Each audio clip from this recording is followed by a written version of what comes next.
14 years. If you're looking for a new career, reach out to us at together@cromwellmedia.com. Love what you do, love where you work. Your sports live here. WBUZ HD3 Laverne. We are the Game Nashville Sports Network. ESPN 94.9. The Fan.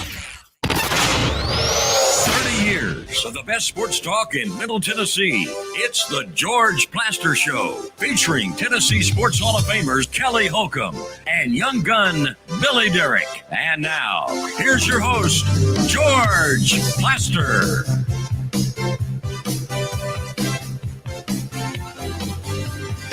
Hello again, everybody. Welcome in. It is a beautiful Monday in Nashville, Tennessee. In fact, let me just sort of look. They are calling for rain on Wednesday, and then Friday and Saturday, and Sunday and Monday, they're calling for rain. But the good news to all this is the temperatures continue to be in the 70s. Okay, let's get down to business. We got a lot of it to get to. Let's start in Murfreesboro with Kelly Holcomb. Kelly, how are you? Good, George. How you doing? Good. Give us the update on your daughter and her game today against Vandy. That was a waxing by the Commodores last time we played down there. I think it went to overtime, and I think they beat us by 1 or 2. But today it was she's got a different team. They've got different athletes. Yeah, it wasn't even close. We couldn't hit any shots. If we don't hit any shots, we're no good. And then, referees, man, sometimes it wears me out. It's at all levels and all games. Vanderbilt's got some big girls, and they won't let you touch them, but then they can just hammer you. So it's just, I don't know. Sometimes it's just seems like it's a little unfair, but it wouldn't have mattered if we had the referees on our side or any. They just didn't have what it took today to beat or even come close to Vanderbilt. Well, that was certainly a cheerful start to the show. Kelly, thank you so much. Absolutely. Sorry, I'm going to give you another cheerful start too. When you were walking on stage, have you been doing sit-ups? No, I have not. I was thinking the same thing, Kelly. Hold on. Let's bring Billy in here. Billy's on my good side today. Before you say anything, all I got to say is go Cougs. Oh, yes. Gosh. Yes. How about that? Just remember. Y'all don't have any room to talk this entire week. Just remember. For 1 week, I own you. No, you don't own anybody. You don't own George, you own me, that's for sure. Just remember, win with class. Coming from you, yes. Yeah. Really did I win this week? You went. Yes, you did. We all know that. Did. And then the team that I had that was 7-0 decided we're not going to play. We got to get George off Vandy. That's my task this week. I'm hoping he doesn't go first. Really? Yeah. Okay. So let's get down to business. Terry McCormick with his daily Titans update following the overtime victory against the New England Patriots. Terry, what's the injury situation? Well, it's not good, George. A couple of guys that went down in yesterday's game, Lloyd Cushenberry and Quandre Diggs, both headed to IR, out for the season, it looks like. And in Cushenberry's case, with an offensive line that has been much discussed, what do they do now? Well, if Dylan Radins is healthy enough to come back, he missed yesterday's game with a foot injury, then they would put Daniel Brunskill at center. Otherwise, if Radins can't come back this week, they would keep Brunskill at right guard and have Corey Levin, who came in to finish up yesterday's game, play center. Okay, with Diggs and his injury, how do they try to go about getting around that? Well, it's going to be probably Mike Brown, who came in to finish up the game yesterday. He's a guy that's been here for a couple of years, been a backup, been a practice squad guy part of that time, been on special teams. And he did have a key pass breakup yesterday on the first play for New England in the overtime. he was able to knock a ball away from Hunter Henry and made a play there. So that looks like who it's going to be. So what do you think this win does for them? I think it's a sigh of relief more than anything. It's a even though it was ugly at times and it was hard to watch at times for fans, I think it's a relief. And you could tell that in the way Brian Callahan handled his press conference yesterday after the game. And you could tell it in the way that some of the players talked about it in the locker room, that all the work that they've been putting in hasn't been paying off. And finally yesterday, it did start to show some signs of paying off. One thing I'll say for this team that I think is very important, and maybe Kelly can chime in on this as well. It does appear that this team is still playing hard for Brian Callahan. He hasn't lost the locker room. They're not playing well, but they're at least playing hard and still putting in the effort for him, because I think they understand that he is, a player's type of coach, a guy who, is, going to give the players every opportunity that he can to, allow them to be themselves. And it's not going to be the Gestapo out there like it was at times under Mike Vrabel. Yeah, I kind of truly believe that too. And here's what guys don't understand. It was when I first came in the NFL, guys kind of stayed on a team, but now the turnover is remarkable. It's unbelievable. And especially when you get a new head coach in, like if Brian Callahan brought a lot of these guys in with him. But if he goes and he gets fired, then hey, all bets are off, and they're going to start bringing their own guys in, whoever the new coach is. So when you're at a place, you want to stay at a place, and if you got a coach that's going to keep you there, that brought you there, you want him to stay as well, and that's what those guys have to look at. Yeah, there's no doubt about that. And they have brought in a lot of new pieces, a lot of different guys, and that's been part of the issue, is trying to figure out excuse me, who can do what and how well. And it's funny that with this team, as they go out and they have added all these pieces, two guys yesterday that really came through are guys that have kind of been afterthoughts around here at times.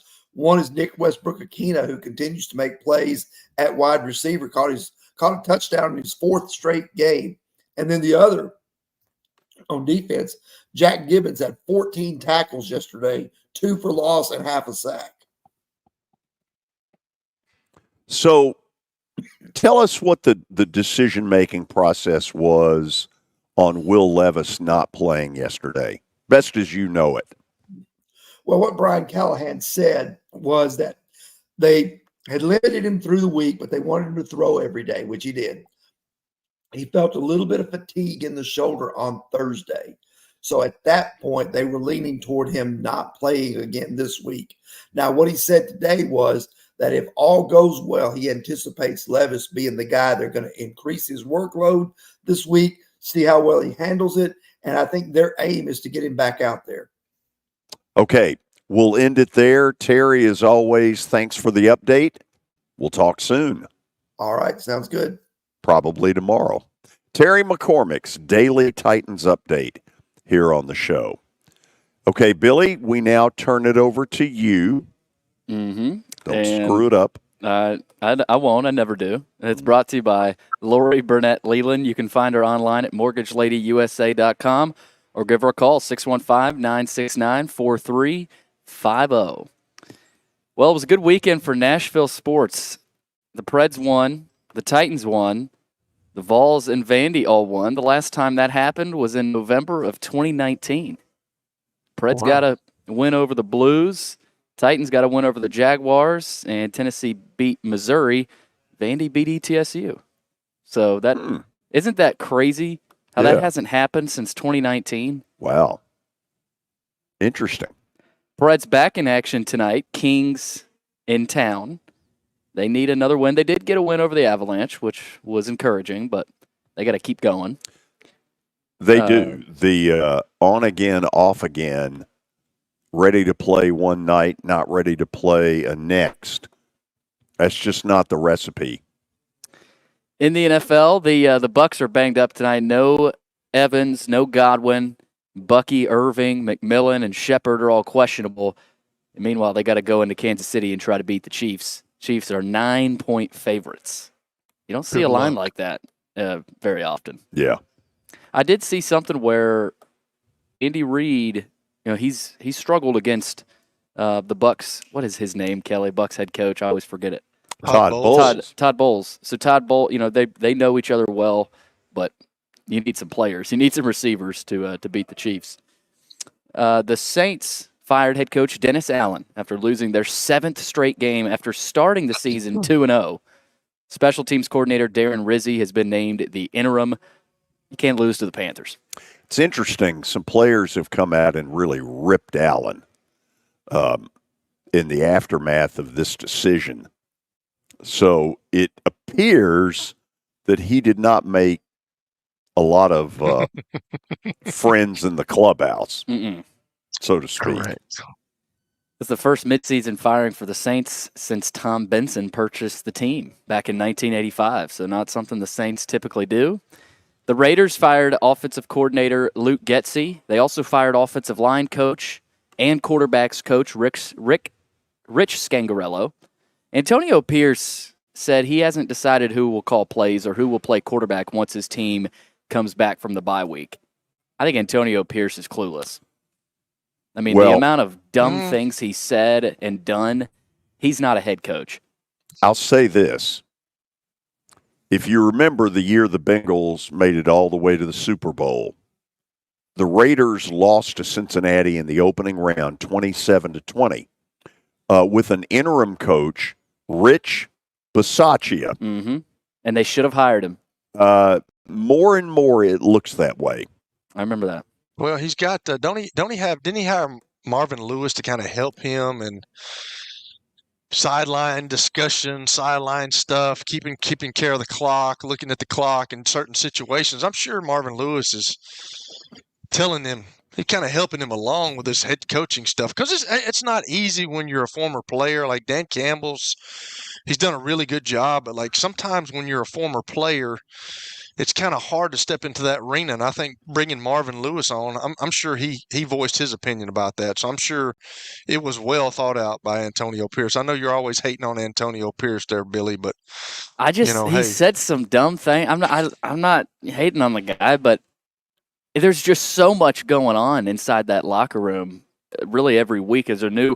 What's the Antonio Pierce drama this week? So I don't know. I know he's young. Do you go back over these shows sometimes with some of the dumb things you say? Wow. Hey, there weren't many last week. I'll say God, that. I've got 35 years of that to do. It could take a while. AP poll is out after another big weekend of college football. Oregon stays at number 1 for the 3rd straight week after their win at Michigan. Georgia stays at number 2 after pulling away late to beat Florida. Ohio State moves up 1 spot to number 3 after their win at Penn State. Tennessee stays at number 7. They scuffled against Kentucky. Army is at number 18, its highest ranking since 1960. So how about the Black Knights? They rolled over Air Force, who is 1-7 this year. They suck.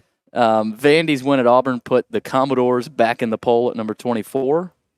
They're in the poll for the first time twice in the same season since 2008, so that's making history again. We do have an early look at the Week 11 point spreads. Alabama -3 at LSU.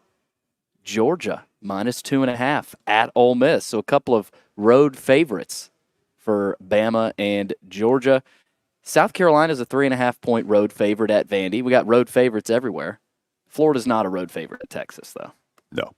Texas, big 22-point favorites. And speaking of the Gators, Billy Napier said DJ Lagway's injury is not as significant as anticipated, and there's a pathway for recovery and return. He hasn't been ruled out yet for the Texas game. If he stays healthy, I think Florida might have won that game. I have no idea what Florida intends to do. I mean, I think we've all thought Billy Napier's dead man walking, but this man has somehow just basically bowed his neck, gotten to work, and Kelly, they're way better than they were 6 weeks ago. It's not even close. Yeah, that's what you look for as a fan. You want to see them get better, and you want to see them win games. And Billy may be right. If Legway stays in the game, they might have had a chance in that game because he looked like, I mean, he's a young guy, but he looked like he was getting comfortable. That's for sure. Yeah. Hey, they had that Warner kid, the third string, poor guy. I mean, he was I their felt only bad hope. for him. He didn't do half bad. No, though. he didn't. I mean, He really didn't. meanwhile, Carson Beck did look bad. I'm sure Yeah. we'll get into that a little bit later. College basketball is back way too early.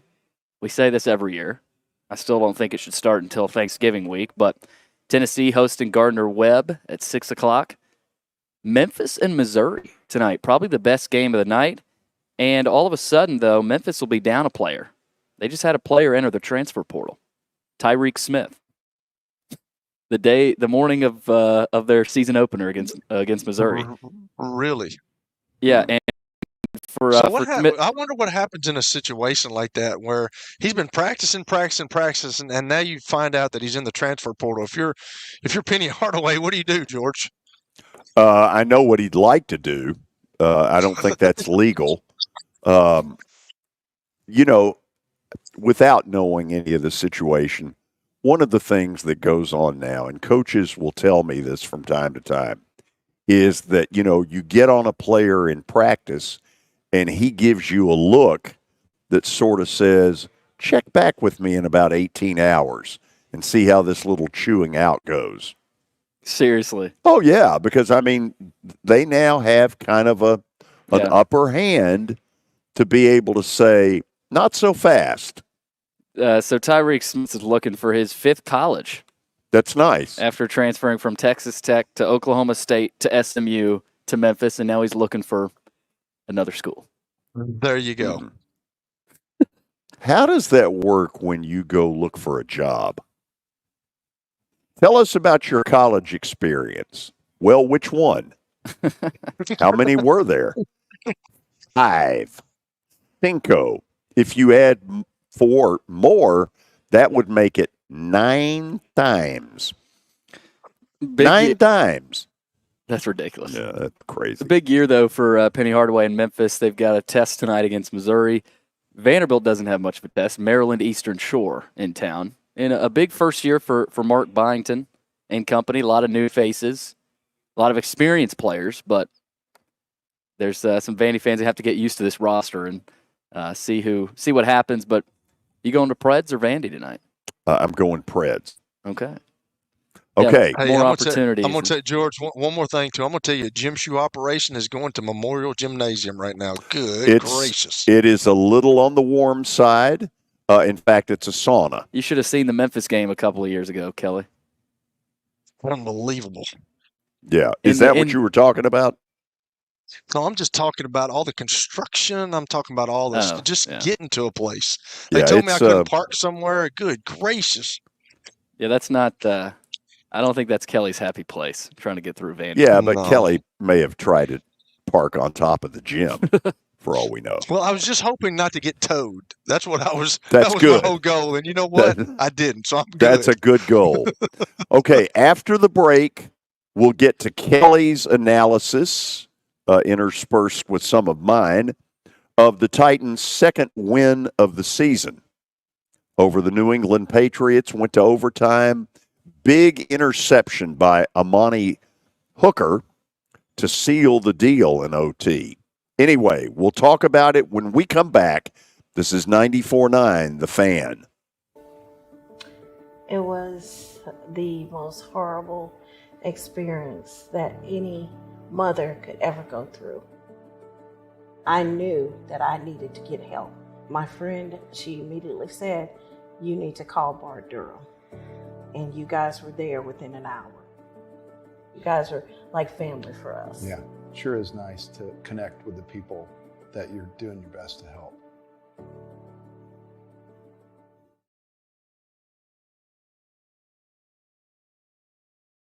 It's easy to say good things about the folks at Strike and Spare Family Fun Centers. Number one, I trust them with something that's near and dear to me, the Plaster and Friends Celebrity Bowling Night.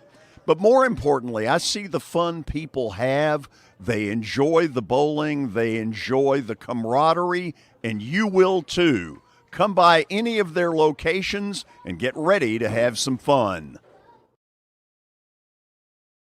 Venture Express has been helping people in this area for more than 40 years. They're headquartered in Murfreesboro with over 30 years of dedicated fleets involving production, manufacturing, and corrugated experiences. They're an asset-based company with over 700 tractors, 4,000 trailers, and 800 drivers. If you need their help, dial them up 615-793-9500 or log on to ventureexpress.com. As the trusted premier custom home builder in Middle Tennessee, Donnelly Timmons has over 20 years of experience in the industry. Whether you're looking to build your dream home or renovate your current home, their team will ensure that every client and every remodel is unique, luxurious, and completed on time within budget.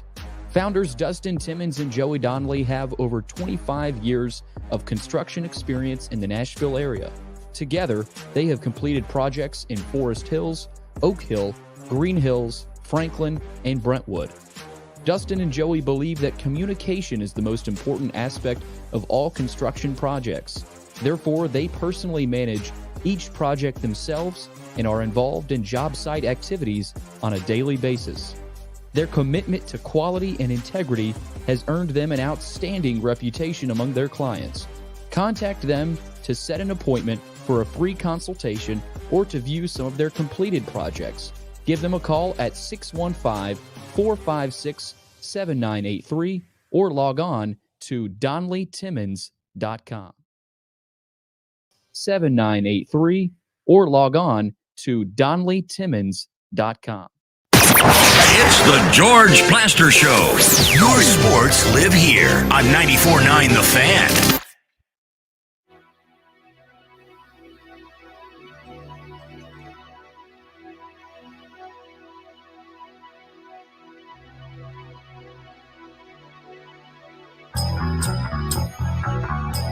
Oh, yeah. Living on a prayer. We welcome all of you back on this beautiful Monday afternoon.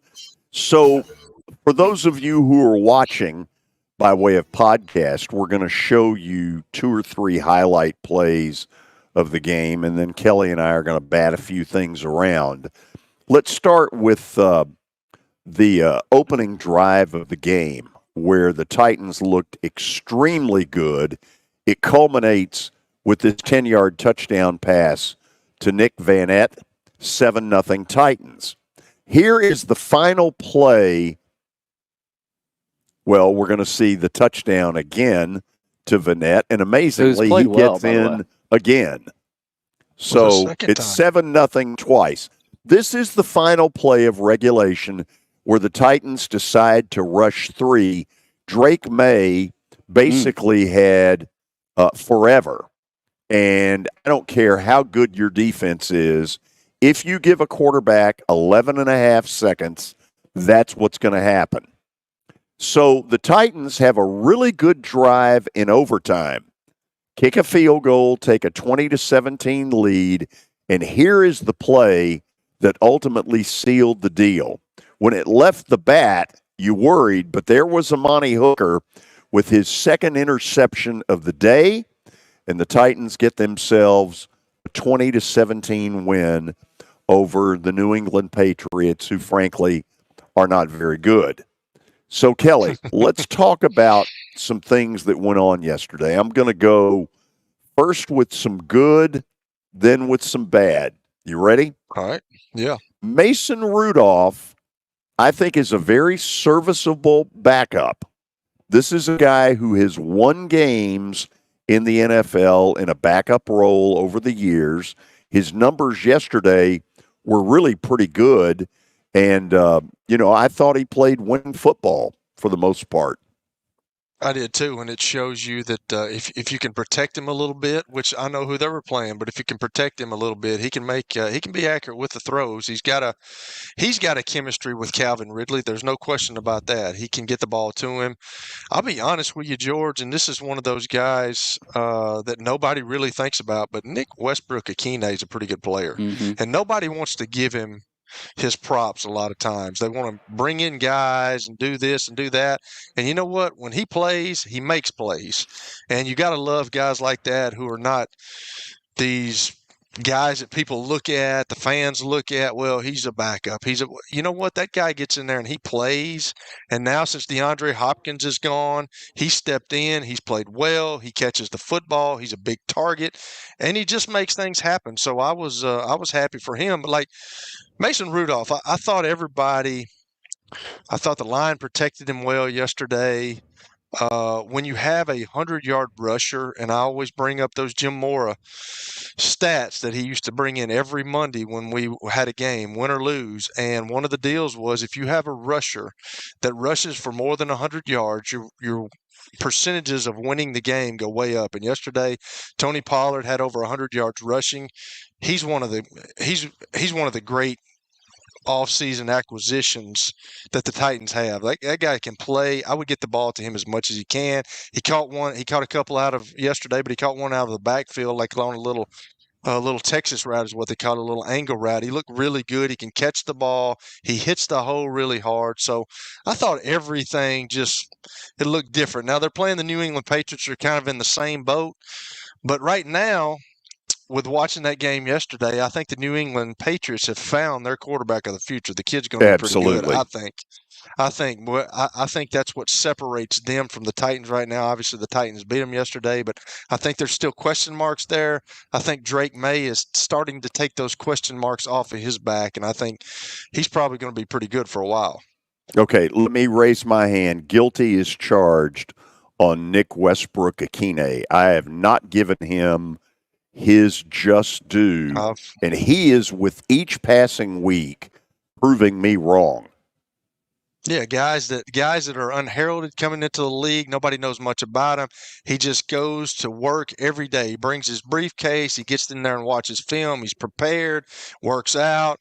He loves the profession, you can tell, and he's a worker. So I love guys like that. I had a couple of guys like that were kind of unheralded, but you know that they're going to be in the right spot at the right time, and they make plays. Now, sometimes he's going to drop a ball, but like that guy, even when he wasn't playing and he got on the field, when he wasn't starting, when he wasn't playing as much, when he got on the field, he still made plays. And sometimes you just got to knock a coach in the head and say, this guy right here, we've tried to keep him down. We've tried not to get him the ball, but somehow the ball just finds him. When are we going to figure that out? And when are we going to start getting the ball to him because he makes things happen? They need everybody else, all the other receivers, to play a lot more like Westbrook-Akine. Absolutely. Of the free agents that they have signed, Tony Pollard, at this moment, is the best investment they've made. And to be honest, it ain't all that close. No, he's a good player. He really is. He is. I've just been so impressed. When he was at Dallas, you watch him, but he's not. He's not here, so you don't watch him every week. But the guy is explosive. He hits the hole. You don't see many guys that. In the NFL, you want a guy to fall forward, especially running backs. You want them to be moving forward, not back. And you don't ever see him lose much yardage. Now, every now and then that's going to happen, but he's always going forward and he's always gaining yards. And the good thing about him is he's decisive on his decisions. When he makes a decision to go, he doesn't second guess himself. He puts his head down and he goes. And as a quarterback, I used to love that. I didn't like sitting behind there watching a guy pitter-pat and do all this. It's one cut and go, and that's what Tony Pollard is. And you're right, George. I think he's probably the biggest acquisition they've made to pay off for them so far. And that offensive line, too. I mean, there's some plays where they'll truck. I don't know how good the New England's defensive line is, but, Kelly, their blocking schemes, you can tell on those plays with Pollard where it was the intent for Pollard to pick up that first down, and they did it. Now, they haven't always been consistent. But I noticed whether they pull or a tight end, there's a play where Okonkwo came in and chipped. Like, they do some good things in their blocking scheme. In the run game, it's just not always panning out in the pass game. Their big issue is still on the right side. Yes, they do all that on their left side pretty much. Yeah. Right. Okay, so the good, Mason Rudolph, Nick Westbrook-Akine, Tony Pollard. Defensively, got brought up earlier about Jack Gibbons, 14 tackles. He might not be the fastest linebacker, but the guy will stick his nose in there. And to me, that was sort of, for me, the fourth positive to get to. I told you a long time ago when I played in Cleveland, we had a linebacker that was undersized. He was a special teams guru. He's now the special teams coach for the New York Jets, Brant Boyer. But he got an opportunity to play. He's not a very big guy. Sam Mills wasn't a big guy when he played for the Carolina Panthers a long time ago, or the New Orleans Saints. But I can remember Jim Moore talking about Sam Mills was the best player I've ever coached because he was professional, he worked at it, he made plays. That's kind of like Brant Boyer was, and Jack Gibbons kind of falls in the same thing as Nick Westbrook-Akine. You keep giving him chances, and you always try to find somebody that's better, but at the end of the day, when he gets in there, he makes plays. So is there really anybody better during the, I just scratch my head sometimes with coaches, and when given an opportunity, the guy goes in there and he makes plays. And you're right, George. He might be just a step slow, but Brant Boyer was a step slow too, but he made up with it with his mind, with studying, with knowing the opponent, knowing what they like to do in certain formations, running the power when it was coming to him, or running counter.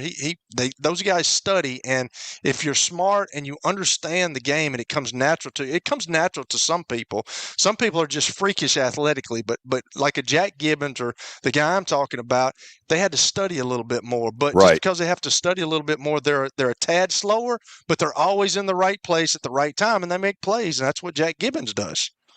Now, let's go to, for me, what were some negatives.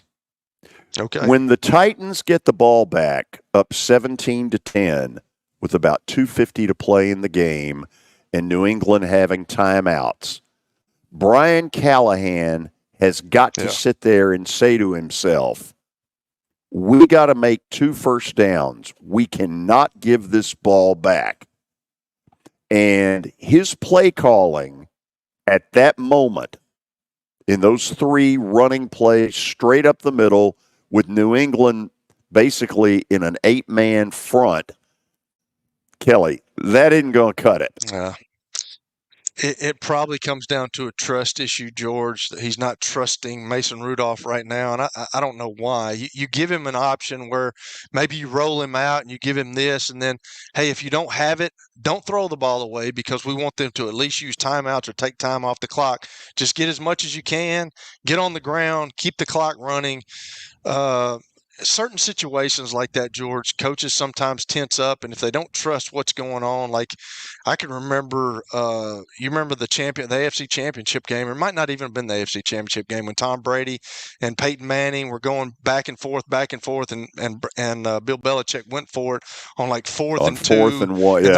Yeah, it's like on their own 26-yard line, and everybody says, well, why did he do that? Well, he saw Peyton in the Indianapolis offense was going up and down the field. He didn't want to give him the ball back. So things like that creep into a coach's mind, but I think that's kind of a trust thing. He didn't want to. It's not a good place to be if you're a coach. You want to be able to trust your guys. You want to be able to finish the game and show that you trust in them. I think Dan Campbell's the biggest guy in trusting his guys right now. You're talking about going on it for 4th down as many times as he goes. Like yesterday in Green Bay when it was pouring down rain, they got down there the first time. I can't believe he went for it, but hey, the guy's got guts, and that's what it takes sometimes to win these games. But it all falls down to, do I trust my guys or not? And we're trying to win a game, and we're probably better on defense than we are on offense right now. Let's put it in the best team right now, which is the defensive side of the ball. Let's see if they can stop those guys. But I'm kind of like you. Let's go win the game right now and get a couple of first downs and be done with it, and don't put the defense back out here. Billy, I'm going to want you to queue up in a minute Drake May's touchdown that ties the game, because it appears to me that the Titans coaching staff has a decision to make. Okay, it's the final play of the game from the 5-yard line. You got several options. That's not it. I'm talking about the one. It's coming. Yeah. What the decision making is either, well, first of all, those of you watching this is a 3-man rush. He has over 11 seconds, and I don't give a damn if you've got the fearsome foursome. If you give a quarterback 11 seconds, that's how that's going to turn out.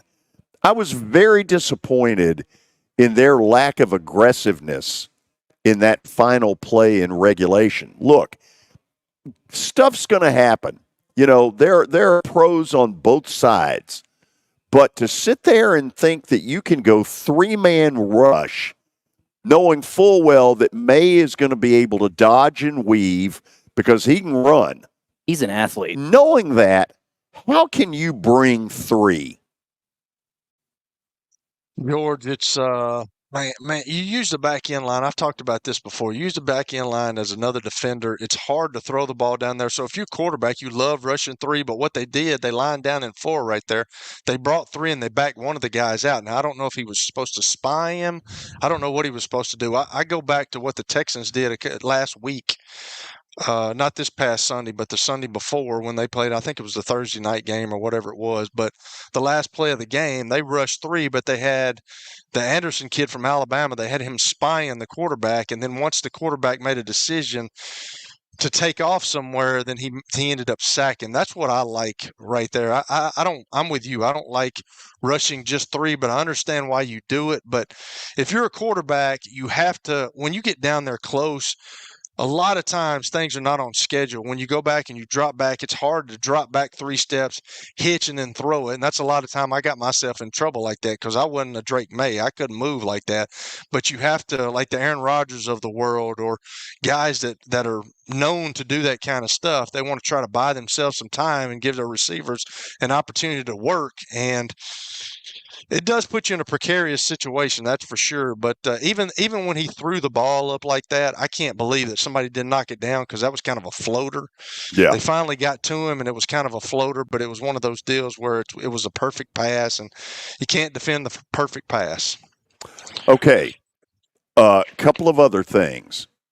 If you know that Drake May is a real possibility that you're going to have to play him, because the only question was whether he'd get out of concussion protocol. And by Wednesday of last week, it was becoming obvious that he was going to get through it and he was going to play. So if you know he's likely, you know he has wheels, the concept of lane integrity in your rush, in other words, your front 4 guys have got to stay in their lanes. The Titans flunked that miserably. Acted early in the game, Kelly, like they had no clue, like they'd never talked about it. That was disappointing to me. And the final thing that was disappointing, the special teams continue to be an embarrassment. They had another return on them. I knew you were going to bring that up, but I'm surprised at you, George, talking about lane integrity. Lane integrity. Good, man. That's You've got to keep that guy from getting cage. Absolutely. That's right. But here's what happens a lot of times, George, when you're in the National Football League, and sometimes these guys have these contracts, and they've got incentives in the contracts. And do you think that they're worried about lane integrity? They're trying to sack the quarterback, George, and when you get in certain passing situations, they're not thinking about that stuff. Sometimes the team goes out the window, and I'm trying to get an incentive. So I know where you're coming from. I don't know if anybody would do that to Drake May, but I think he's kind of starting to show that he's not scared to run and he can do it. And I don't think people thought that he was the athlete that he is. And I've always said that guy can run. He can make things happen.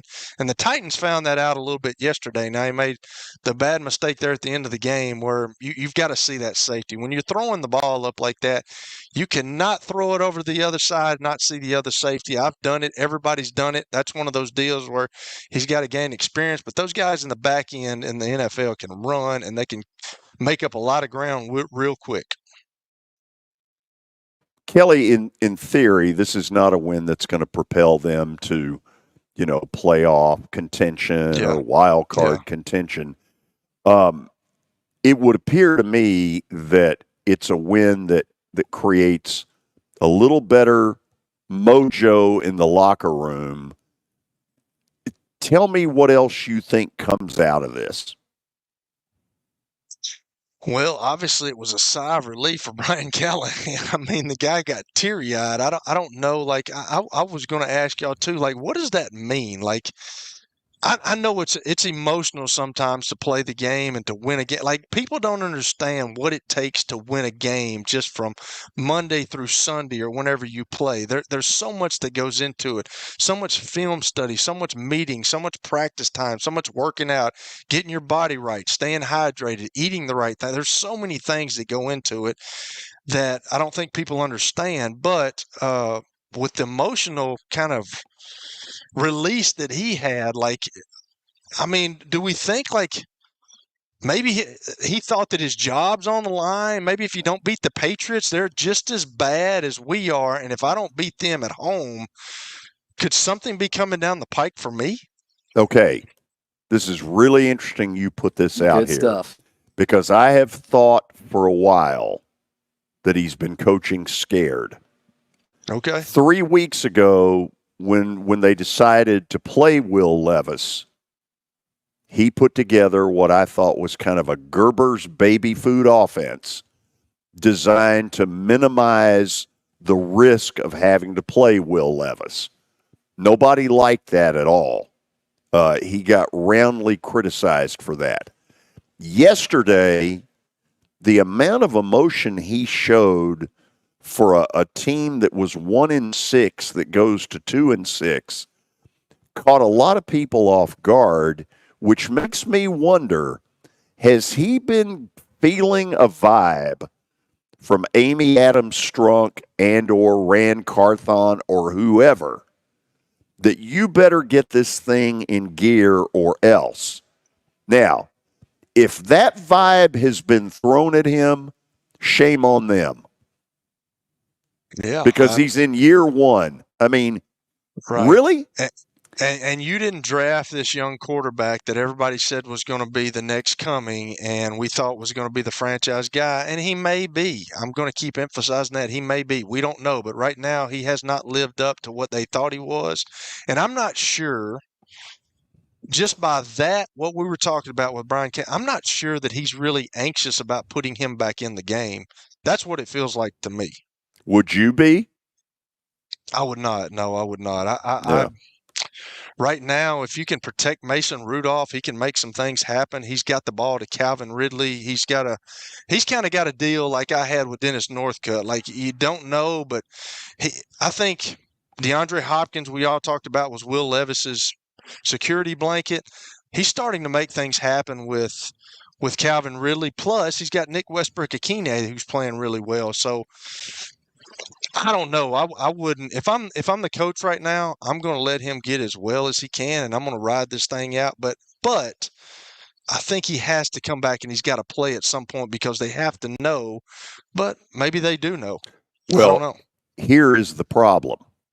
We're now into November, and Will Levis hasn't shown even the biggest Will Levis fan anything that would make you want to bring him back. Now, for those who want to be fair, you can say, well, we haven't seen him enough to know. And that's part of the problem is we're now in November, and the only vote you can give him is either I'm undecided or he's not good enough.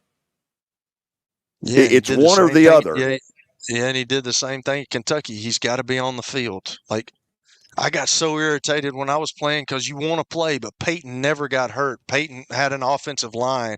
They were not going to let Peyton get hit. We had one of the best offensive line coaches in Howard Mudd that I've ever been around. They were not going. They were so prepared and knew how to block. They were not going to let him get hit. But like Will Levis can't stay. He's got to stay healthy. He's got to get rid of the ball. He's got to make good decisions when he's into a play that isn't working, and he's got to take off and scramble it. He's got to make good decisions about himself. And you're right, George. We haven't seen what we need to see right now from him. After the break, a couple of thoughts about what I saw yesterday at Nissan Stadium that may have you go, That's interesting. This is 94.9, The Fan. As you might be able to tell, my buddy Stan Harrison, he's an Alabama Crimson Tide fan, but he's actually here to talk about Apple Collision Centers. Hello, Middle Tennessee. I'm Stan Harrison, CEO of Apple Collision Centers, and we understand the stress it causes in having an automobile accident. We can help you ease the stress of the auto body repair process at our 3 locations. We're conveniently located in Old Hickory, Hendersonville, and Gallatin. We've got rental cars available, we have PDR technicians available, and we have windshield technicians available. Please stop by one of our places and see us if you need our services. And by the way, when you come in his office, this just in, he's a sports fan. You were in a crash. Yeah. Your kids were in the car with you. We're very lucky to even be telling this story to you. Nikki treated us like family, and she was very caring and loving, and I'm just so grateful for that. She was somebody I could trust, and being a veteran, that's so important to me. My kids are going to have a better life now because I don't have to worry about those expenses that we were out. Your family has really created a legacy of trust, and I would recommend you to anyone. Over the years, more men have started to seek help for hormone deficiencies and imbalances, and Dr. Jeffrey Lodge and wife Daphne, along with their experienced staff, give men the treatment required to improve their quality of life, improve your immune system, energy level, cognitive function, and more. There's no better time to achieve a healthy lifestyle. What are you waiting for? Give Cool Springs MD a call today for an appointment at 615-486-3458 or visit the website coolspringsmd.com.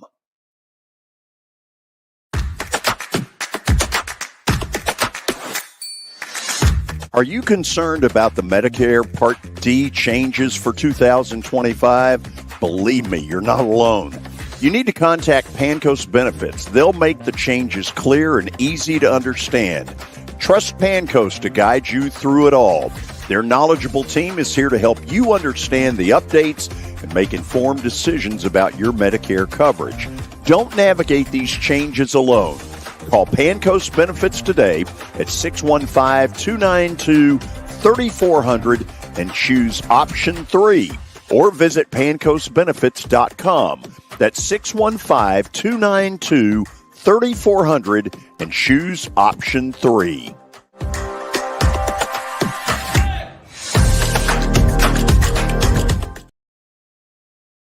Convenience and value, 2 words that we expect when we do business. Our goal at JHA Company is to deliver just that, both to our school partners and to our customers. Whether you're purchasing photos, yearbooks, class jewelry, letter jackets, school spirit wear, or senior graduation products, we strive to make the experience easy, convenient, and cost-effective. Find out more at jhacompany.com or call 615-867-6345 for more information. JHA, one source, one company.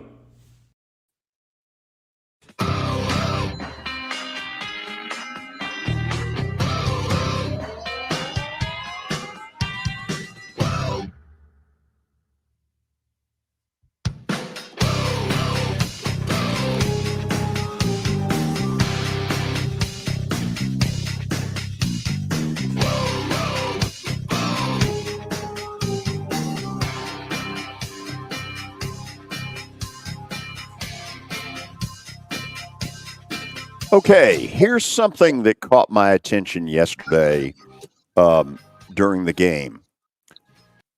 First of all, when the Titans first came to town and opened Nissan Stadium, fans of the visitors were basically exiled to the corners of the upper deck.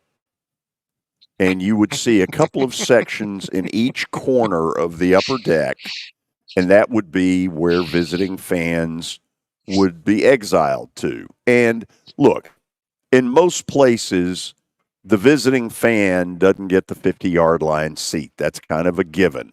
If you're a Titans fan and you go out to the SoFi Stadium this week, unless you just simply buy from a ticket broker, the likelihood is you're not going to be on the 50-yard line. In particular, most fans of college teams, when you go on the road, you're in the corner of the end zone and you know it going in. Thus, that's, I want to say 10 years ago, I started to notice something. And Willie Donick was sitting next to me in the press box. And it was a game against the San Francisco 49ers. And I said to Willie, am I supposed to truly believe that all of those 49er fans who are sitting behind their bench at the 50-yard line funneling, both sides of the 50, that they all got their tickets from Titan fans trying to sell? Well, we learned after the fact that no, that's not what was happening, that the Titans were indeed selling big blocks of tickets to a ticket broker out of Boca Raton, Florida. And one of the things that was behind this was Don McLaughlin's desire to keep the sellout streak that had been intact for all those years at the beginning of Nissan Stadium. Now, I don't know about you all, but yesterday I was stunned at how many Patriots fans were in the old ball yard. It's every week, George. Maybe I should not have been. You just let me finish this. Do I believe for 1 minute that all of those fans, because it was end zone to end zone, lower level, behind the Patriots bench, am I believing that all of those people bought their tickets from Titans fans who didn't want to go because they're 1-6? I don't believe that for a minute, and I doubt you do either. I'm not saying what I think is going on, but I will say this. I don't believe for a minute that all those people just suddenly found somebody who's a Titans fan who said, I'll sell you my tickets. That goal line to goal line on the bottom level yesterday was 95% Patriots. How are they getting all those tickets? And yes, it does piss me off when I then see the Titans from time to time put this thing, protect our house. Well, you protect your house. It starts with y'all. Quit selling them all those tickets. If you're going to sell, if the Patriots have got that many people that want to be at the game, stick their butt in the corner of the upper decks. That's what I'm. Hey, here's the deal, Billy. I know you wanted to go, but I've told y'all this before. When it all boils down to it, you want to win games, but to an owner, it's business, and they want that thing sold out. And it doesn't matter how it gets there. They can talk about all that they want to, but butts in the seat is what they're worried about. They don't care if it's Titans or Patriots, brother. But Sorry. Don't put that crap out there when it's a big game about protect our house. I agree. You don't protect your house. Why should we? Yeah, and you said you were surprised, George. I'm done being surprised. I think for the last 3 years, no matter what team it is, they have taken over Nissan Stadium. Well, but they're being aided in taking it over. I don't have any problem if they're in the corners of upper decks where they belong. That's where the visiting fan belongs. But to have the entire lower level of Nissan Stadium behind New England's bench, there's something wrong with that. I think a lot of it comes down to Titans fans not caring. Oh, I don't believe that for a minute. I think the product has been so consistently bad. I mean, so Billy, hold on a second. So all of the Titan fans on that side of the stadium are fed up and will sell, but on the press box side, nobody sells? Please, give me a break. So you think there's something within the You're Titan damn right I do. Duh. With the product, you have to admit the product. The product sucks for the most part. We get that.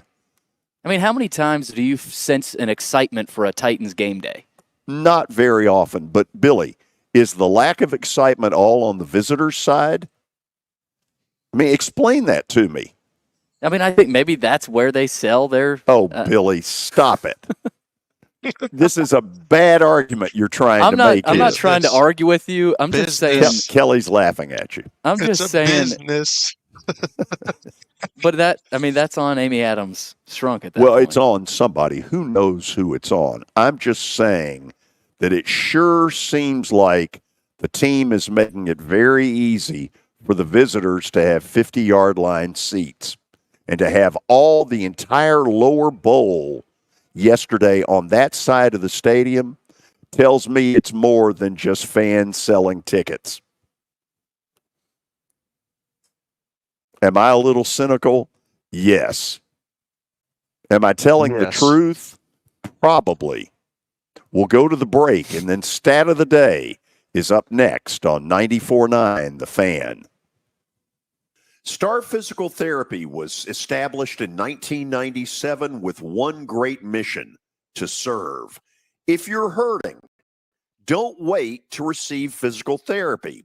You don't need a referral to see their physical therapist, and early morning and evening appointments are available. Make the call to 615-673-1420 and get rid of that pain. Star Physical Therapy, the official health provider of Football Friday. Convenience and value, 2 words that we expect when we do business. Our goal at JHA Company is to deliver just that, both to our school partners and to our customers. Whether you're purchasing photos, yearbooks, class jewelry, letter jackets, school spirit wear, or senior graduation products, we strive to make the experience easy, convenient, and cost-effective. Find out more at jhacompany.com or call 615-867-6345 for more information. JHA, one source, one company. Unsportsmanlike. Add the Bengals to the list of teams that Belichick could potentially go to after this season. I think Zach Taylor's actually done a pretty good job up until this year. Give Belichick Burrow. You're going to blame Zach Taylor for this? It's not his fault. I didn't say it was, but what are you going to do? I'm telling you, add the Bengals to the list of teams.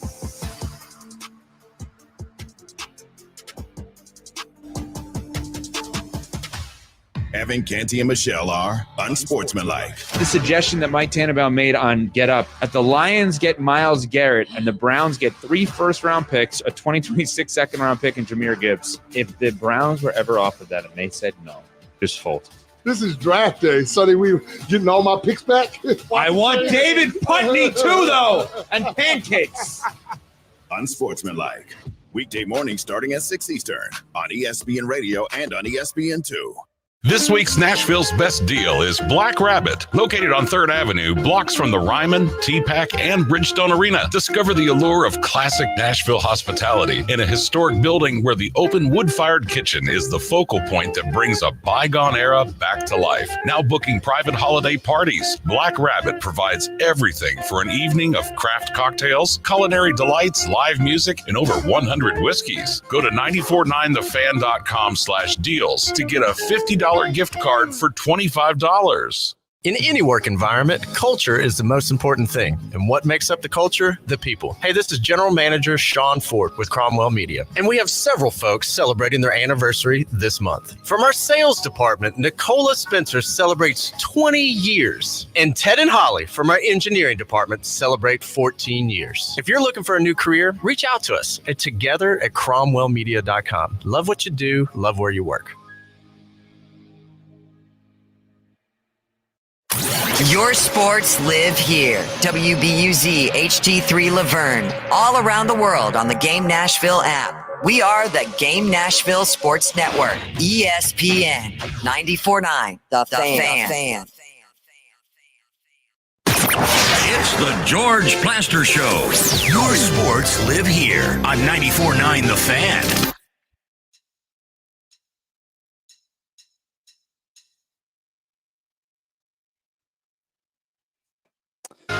We're back. It's time for Stat of the Day, brought to you by Apple Collision Centers. Got a few locations, one in Old Hickory, one in Hendersonville, one in Gallatin. Give them a call, 615-754-9232. 9800 or log on to applecollisioncenters.com. All right, here's where we're going today. The Titans finally won an overtime game after losing their last 2 overtime games. Before the win against the Patriots, who was the Titans' last overtime win against? It happened last season.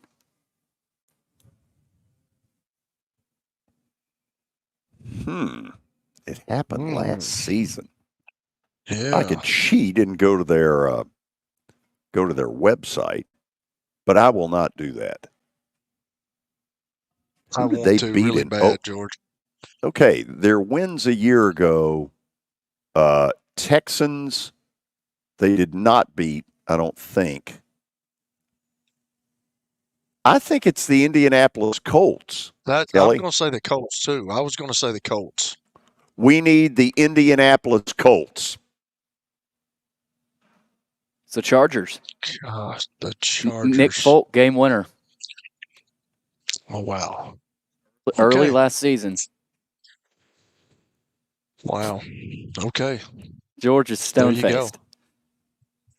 Me too. Is Wait, that the wait one a minute. where Hold on a second. Wait a minute. Oh. Ryan Tannehill got hurt out at SoFi against the Chargers. The picture you're showing is a Nissan Stadium deal. Whoa, Ty. So hold on. Let me confirm this.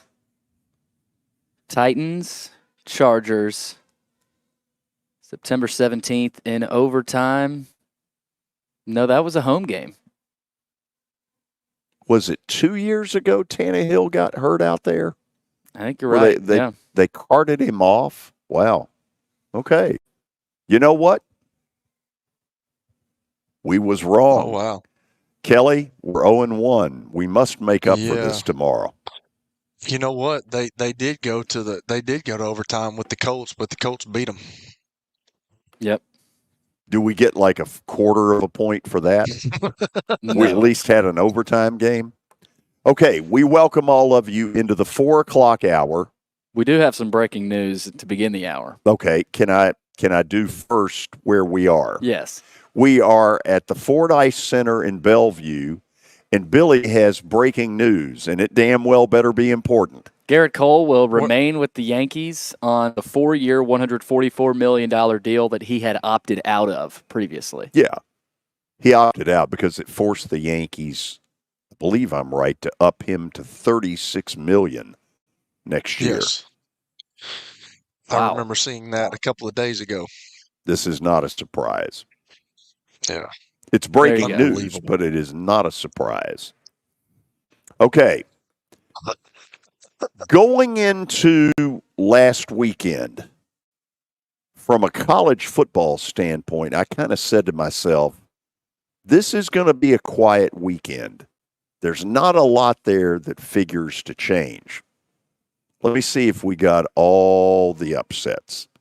First, there was Iowa State at home, who has been teetering all year long with this. And finally, it bit them. Texas Tech scores in the final minute in Ames, Iowa, and upsets the Iowa State Cyclones. Billy, what were the other upsets? Houston over Kansas State. I don't believe that has anything to do with anything. Yes, it does. I think it's just simply something you were dying to put in there. So since you're not going to play by the rules, Kelly, did you notice how he slipped that in there? Oh, you knew that was coming. I texted him the other night when I'm I did. in the middle of nowhere in Minnesota.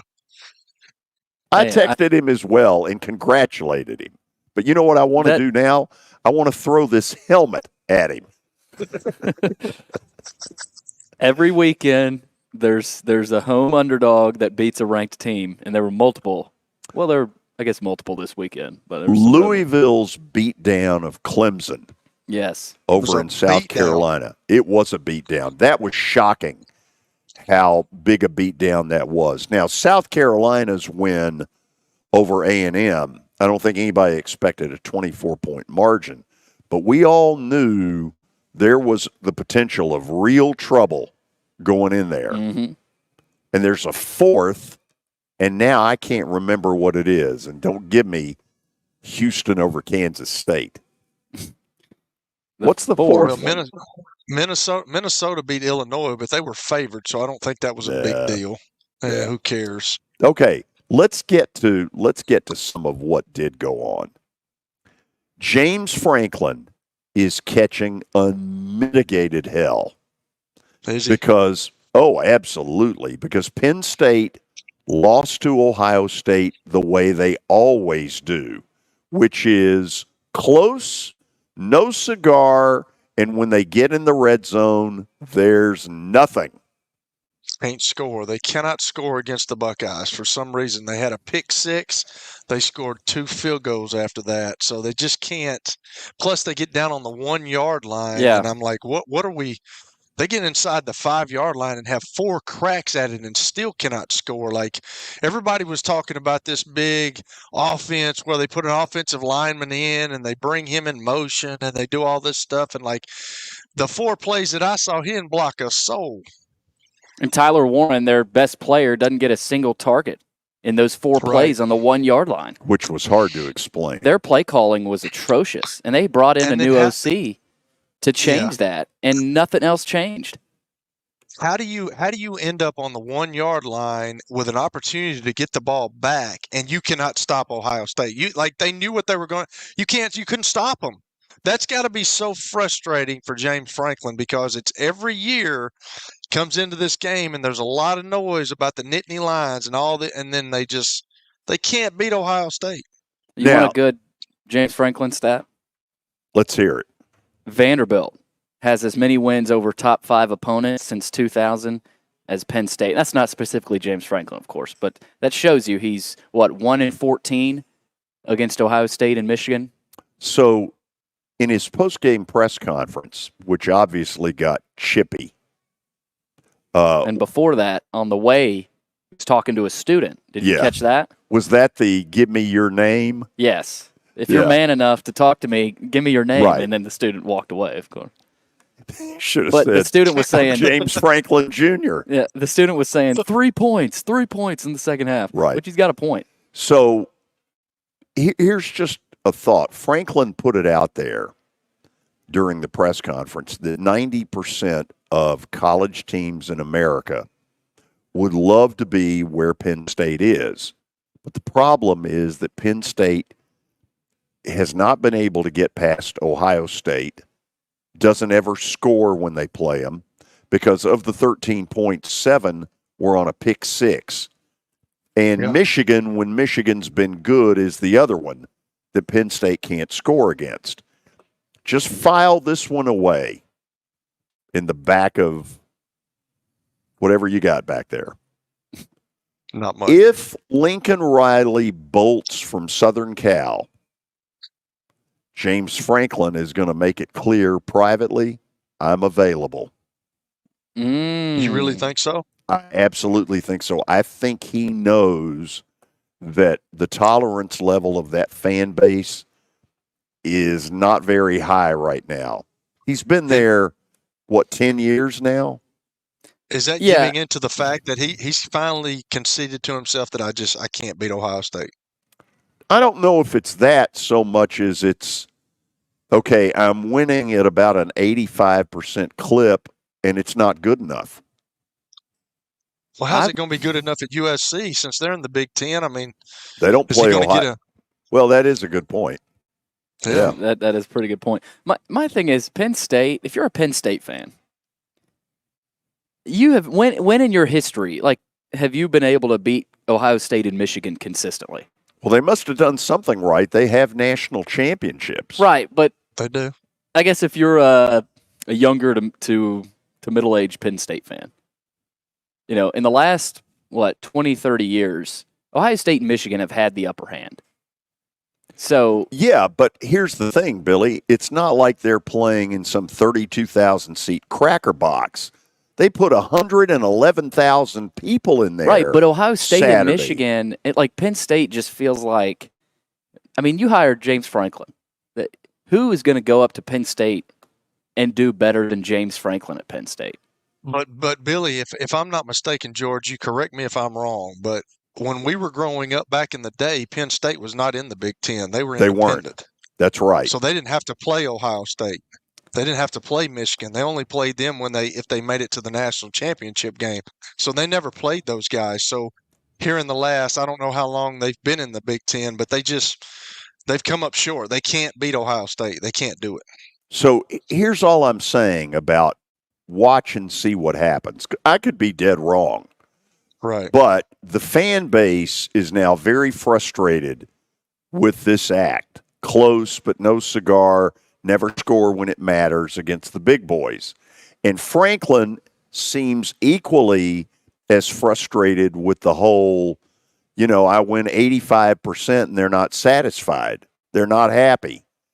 And to me, this is going to play out in the wash at some point when Franklin, who is very good at this, will quietly get his name out there with his agency group, and all of a sudden you might have something. It's not like it's been 3 or 4 years either. Like you said, he's been there over a decade decade now. Yeah.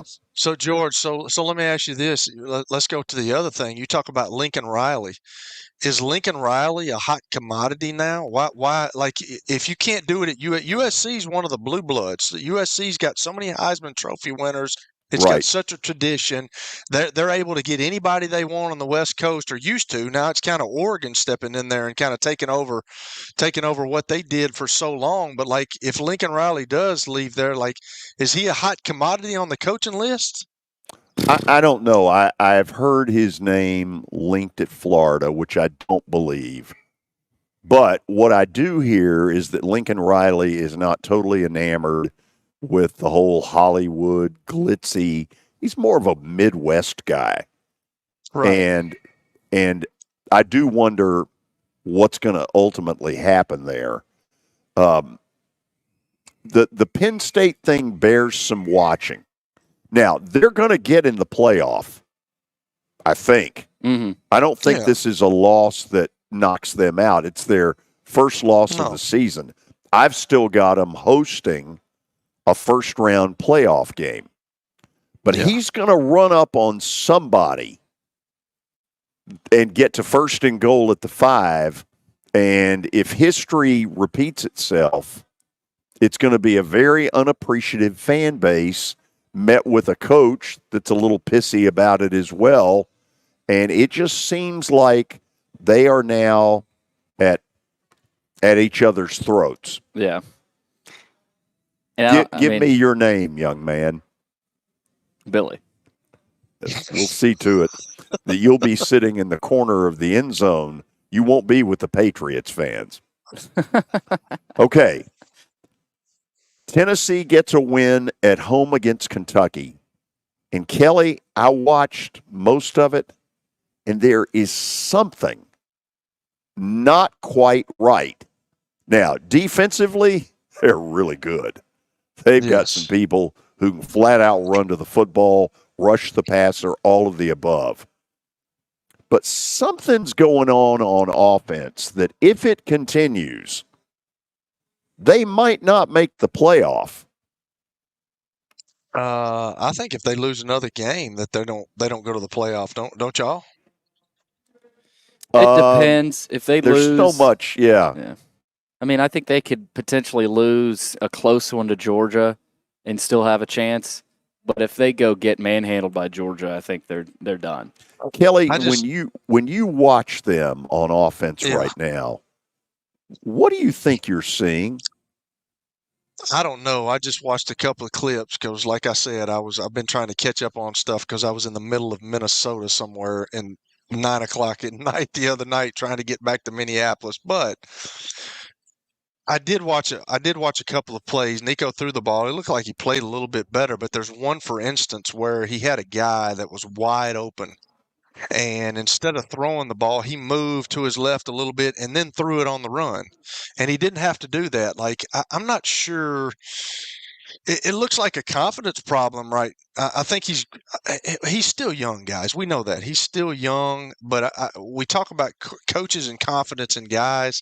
I think they're trying to ease him into this, and I think they've got a really good defense that we know that can keep them in games, and they're trying to keep him where you're talking about Gerber's baby food with Will Levis with some stuff. I think it's still Gerber's baby food a little bit with Nico, but they're trying to come out of that a little bit. But he's got to trust what he sees, not hold on to the ball and get rid of the ball. And he made some really good throws the other night, but I think the key to them is their running back. The Sampson kid's really good. He is. He's got 19 touchdowns.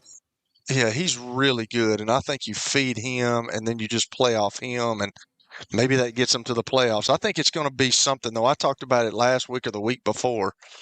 It might have been with Tony Basilio, but isn't it going to be something, guys, if that last game comes down to Tennessee has to beat Vanderbilt, and Vanderbilt comes in and plays like they've been playing, just tough, hard-nosed football? It's going to be a game. There's no doubt. For this year, it's no fluke. It's going to be a game. That scares a lot of Tennessee people I've already heard from. I don't know why it wouldn't. Here's a comment here from, I would guess, a Tennessee fan. Last Saturday against Kentucky was pretty much the wide receivers dropping the ball. They dropped 2 touchdown passes, and Tennessee also missed 3 field goals. They did miss 3 field goals, but I think with the receivers dropping the balls, that's sometimes that can be a little bit of both, Kelly. Like, it's just disjointed, where you're not on the same page. The quarterbacks got a good throw one time, but that one throw, the receiver's not ready for it in that spot. Like when your quarterback's as inconsistent as Nico's been, it sort of makes everybody kind of walk on eggshells in terms of the weapons and wondering where the ball is going to be. Here's the point. Still young, Billy. He's still young, and they're still trying to like what I just said. They've got a really good defense. Play off that defense. Don't get them in bad situations, and you're going to win a lot of games. Don't force Nico to be in bad situations where he has to make plays. Just keep trying to coax him through this thing, and he's young, and he's going to grow out of it. It's going to be interesting to see because, I fell into the trap like a lot of people when you saw him in the bowl game against Iowa, when you saw him early this year. Listen, Kentucky gave great effort Saturday. Mm-hmm. That's a mash unit they're having to play with all of those injuries. Yep. And that felt like a deal that Tennessee should not have had to have struggled to win. Credit Kentucky with great effort, but I was a little surprised at how hard it was for Tennessee. They were down at the half. Let's get to Vandy for a minute. Okay, we all know they're going bowling now. They get this win at Auburn. Let me say this loudly. If things don't change huge in the next 18 months, Hugh Freeze will get fired at the end of his 3rd year. That is a great. Diego Pavia. Whoever put that together is the governor of Alabama. How has Auburn gotten to this level? No quarterback. I have no idea. Yeah, I have no idea, George. Plus, we talked about that. What Billy just said. It goes back. It's getting like the NFL now. If you don't have a good quarterback, you're behind the 8 ball. And it's amazing to me that Hugh Freeze, with what all he's done with quarterbacks and with all this innovation on offense, and everybody was talking about him years ago, and this guy's the future, and this guy, he can't find a quarterback. It's kind of amazing to me. They rented out Brian Callahan's game plan for the Indy game 3 weeks ago. You talk about Gerber's baby food. They don't trust Peyton Thorne for squat. And apparently they don't trust Jarquez Hunter either. That dude ran for almost 300 yards against Kentucky, and he had 12 carries. Yeah. 2 carries in the first half. Now, it is obvious one thing that is going on with Diego Pavia. When he goes on these 8-minute drives, and believe me, it's, at times they feel like root canals, but when they go on these 8-minute drives, that is 8 minutes that their defense isn't having to be out there. Now, what level of better is their defense? I don't know the exact answer. I know they're better, but they are also being aided by the fact that they are not out there very long. Vanderbilt's defense best friend, as we look into the camera, is Diego Pavia. They're probably using some of that NIL money to take him to Kane Prime and to take him to Jimmy Kelly's, as y'all talked about, or some other places, because you're absolutely right, George. When you're a defense and you can sit over there and watch 6, 7, 8-minute drives and you can rest, that's aiding a lot of what's going on. And it makes you, possessions for the other offense when you play Vandy are at a premium. They're at a premium for your defense, for Vandy's defense too. You feel like you go out there, you get a quick 3 and out, you could get an 8-minute rest let's rest for the next, like you said, 8 minutes, George. So, in a weird way, let's not that every drive is 8 minutes, but I do want to give credit. They do a lot of creative things. They've got their 2 safeties are really good. Fontenette is a guy they just put wherever. He comes up with tips. He comes in on blitzes. And their D-line played, I thought, one of the better games all season, and they were able to prevent Jarquez Hunter from breaking out.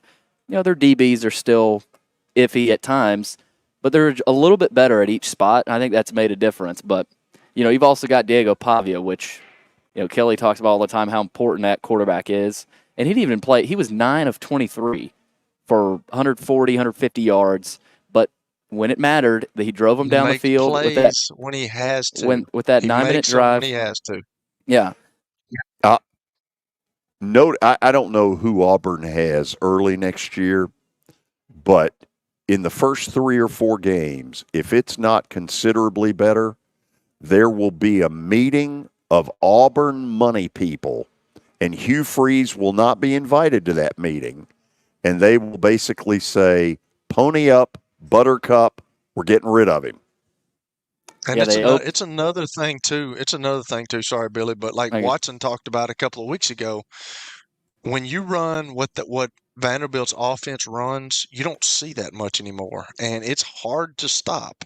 You're only going to get to practice it for 1 week. Back in the day, that's what people ran, so you got to practice it all year against the opponent. But now, with that triple option stuff and with the things that he can ad-lib with, it's a nightmare for defensive coordinators, I promise you. After the break, I'm going to reveal my little poll, which is worth absolutely nothing, but create some good talk. Where do I think the playoff picture is at this moment? In other words, the season ended on Saturday. What would the poll look like today if that were the case?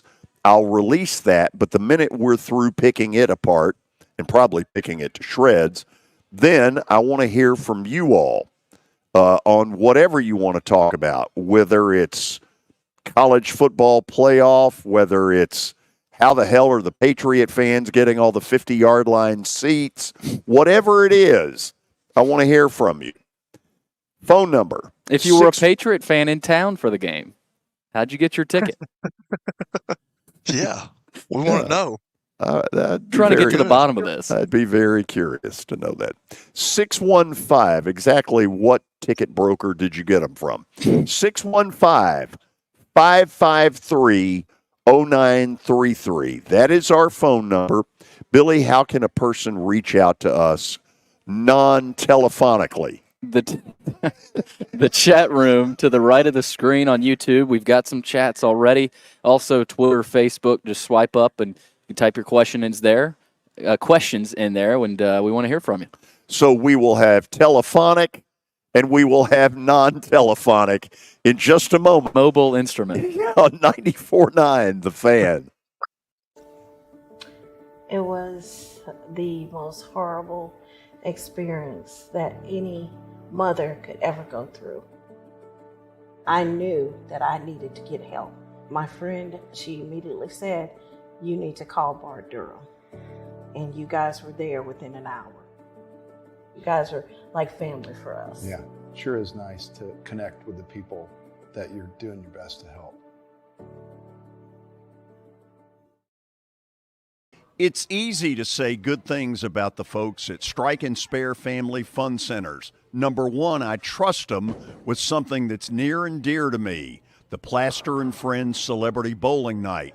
But more importantly, I see the fun people have. They enjoy the bowling, they enjoy the camaraderie, and you will too.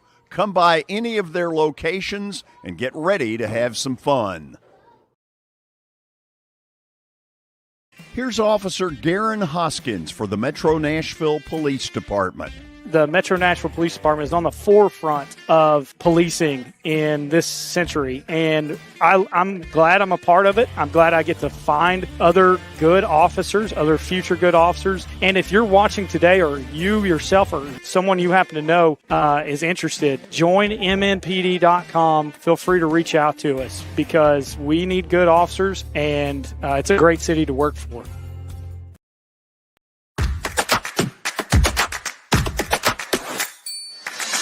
Are you concerned about the Medicare Part D changes for 2025? Believe me, you're not alone. You need to contact Pancoast Benefits. They'll make the changes clear and easy to understand. Trust Pancoast to guide you through it all. Their knowledgeable team is here to help you understand the updates and make informed decisions about your Medicare coverage. Don't navigate these changes alone. Call Pancoast Benefits today at 615-292-3400 and choose option 3, or visit pancoastbenefits.com. That's 615-292-3400 and choose option 3.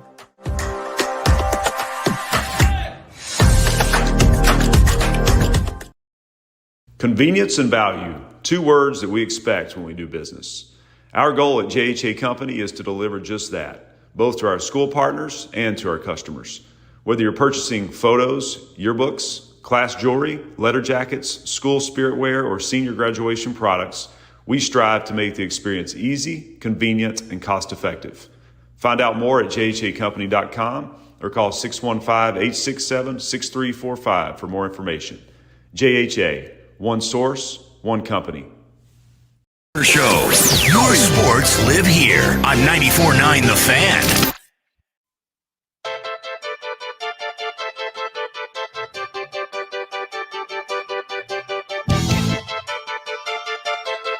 Great bump music. Yes. Love that. Okay, what you're going to see is me putting my little college football playoff bracket together as though the season ended on Saturday. So let's go ahead and release this. I think most of you would agree with the top 4 because you really have no choice. It's who's winning the conference. Oregon's winning the Big Ten. Georgia right now, by virtue of A&M's blowout at South Carolina, is now back in front. Miami, nobody's beaten them. BYU, you may not believe in BYU, but at least for now, that's where they are. Now, here's where it gets a lot dicier. Right now, Boise, as the group of 5, will go in as a 12. I have them playing Ohio State. At the moment, I have Ohio State as the top non-bye team that has to play in the opening round because going to Penn State is a really good win. I have Texas in the 6 hole, and I have put Notre Dame in, which now Billy is just absolutely a flutter about that. Yeah.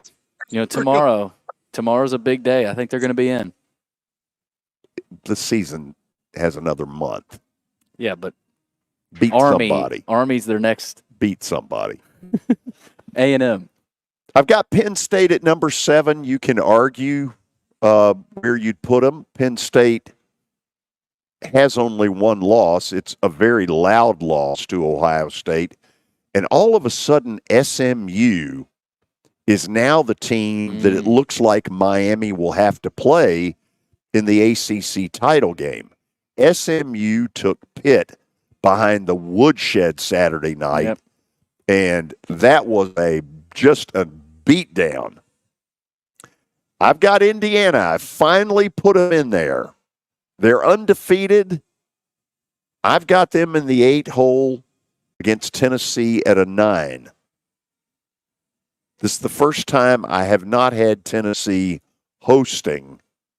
But again, we still got a month to go. So the teams at the bottom are, I'm doing one of these Lenardi deals.